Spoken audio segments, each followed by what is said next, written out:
It's very. The other thing I've noticed, you don't have this problem anymore.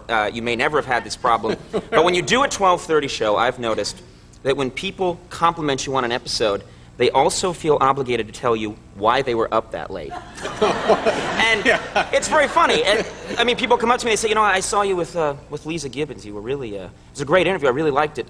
Someone pulled a fire alarm in our building.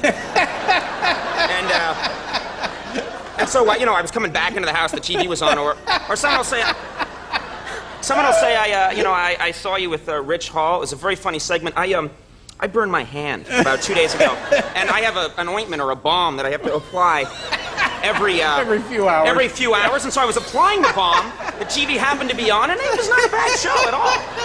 Time for the medication, and I just using it as a nightlight. Exactly. Saw you right there. So it keeps my ego in check. I know more about people's maladies now than I ever. You know, you do. I was on. I mean, well, you remember the time slot, we're on 12:37. Yes. What kind of a time slot is that? I'd never even heard of those numbers. I had more people, when I was on at 12:37, more older people stop me and said, I watch you because that's when I take my medication. Seriously. You're going to make more medication There's a cream I need to put on at 12:37, and so they're like, put it on, and he's not horrible. And yeah. A lot of people are like, they fall asleep and then it's like kind of open their eyes and go, oh, yeah, Jimmy Fallon. Yeah.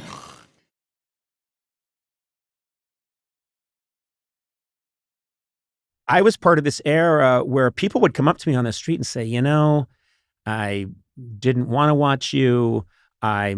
They wouldn't say that exactly, but it was clear that was not the plan. I didn't want to do that, but I developed this rash. They gave me a medication and the cream has to be applied. And so I had to get up at 12:30 and reapply the cream. I turned on the TV and you're there. I didn't like it, but after 9 days and 9 cream applyings, I was like, you know what? He's got something. And I thought, oh my God. I mean, I literally, so many new moms with newborns would say to me, this is back in the early 90s, you know, I'm a huge fan.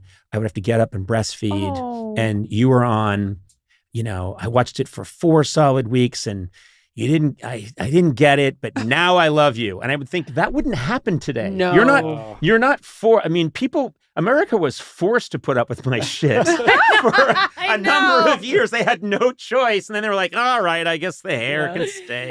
America was like, this is the guy. Yeah.